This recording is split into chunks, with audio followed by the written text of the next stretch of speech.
It's gonna be treacherous. Let's do this!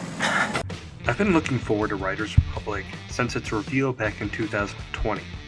I really love Steep, and this looked like a great follow-up, and they were adding mountain biking? That's amazing. Mountain biking is one of my admittedly few extracurricular activities, and I love doing it, and having a big budget mountain biking game sounds amazing. Originally supposed to be released back in February, the game has seen several delays, but after over a year of waiting, is Riders Republic everything I wanted it to be? Let's talk about it.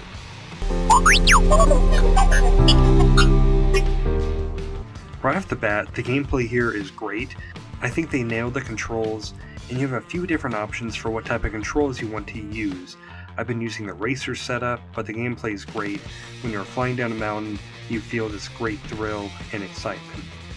I never felt like I was cheated out of a race or event because of the game, only losing to my own mistakes. And I love the sense of progression. Obviously, you unlock new bikes and equipment as you play, but I also found myself wanting to get better and actually enjoying the process. I'd replay some events over and over, attempting to get a perfect run and unlock all of the stars for that event. You have a lot of different things you can do in this game. My favorite is easily mountain biking and the downhill snowboard races. Most of the time definitely has been mountain biking though, but you don't just have races, you have time trials, trick events, and more. I really enjoyed these stunt tracks where you had to carefully manage your way through this course. It's a lot of fun. The only events in this game I did not care for were like the rocket pack, jetpack events, where you just fly around in a jetpack, go through big circles in the sky. I mean, it's fun, but it's not why I'm here. The only time I will ever do these is when I'm taking part in a mass race. Speaking of mass race, these are crazy. With around 30 other racers, it's awesome and pretty fun, but if you make a mistake, your odds of even finishing in the top 5 are very slim. My best finish so far has been second place, and knowing you're racing against other real people makes it that much more intense. In the mass race, you'll switch from biking to skiing to jetpacks, so to get the best results, you should probably improve your skills in all three. The graphics are solid. I'm not a big graphics snob or anything, but the game looks great. No complaints from me. It really gives off this great outdoors, going for a bike ride vibe, or when you're up in the snowy mountains, the atmosphere is great.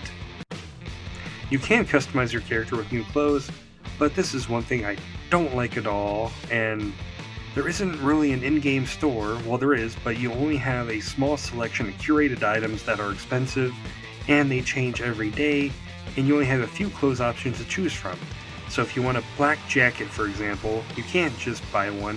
You need to check back every day and hope that it's in the rotation for clothes that they're going to sell. And because of course you can use real money to buy cosmetic items, and there are some items you can only buy with real money. Not everything is available with the in-game currency, and that's my biggest problem with the game. I want to be able to customize my rider, but I feel held back by how they are doing the cosmetics in the game. The open world is massive, with so many different locations and places to visit. The top of the map has a lot of mountains, perfect for all the snow sports. The middle is more of a forest. Still has some snow though, and there is a lot of downhill bike events there. The bottom of the map is a desert, and there's some great races and trick events. There's a lot of stuff to do in this game, and I'm definitely missing something. Now there is sort of a loose story, not really. It's there at the beginning, but it goes away, and the characters from the opening will show up every now and then and tell you about new events you unlock or Red Bull Rampage. It's fine, they aren't that bad, and if you don't like them, you can skip them and get back to the best part of the game, and that's the gameplay.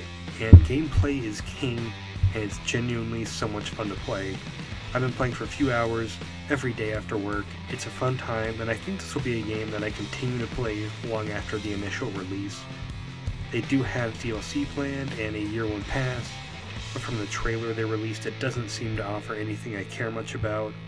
But regardless, the main game, the gameplay, the racing, the exploration of the world, it's all so much fun, and I would definitely recommend checking out Riders Republic.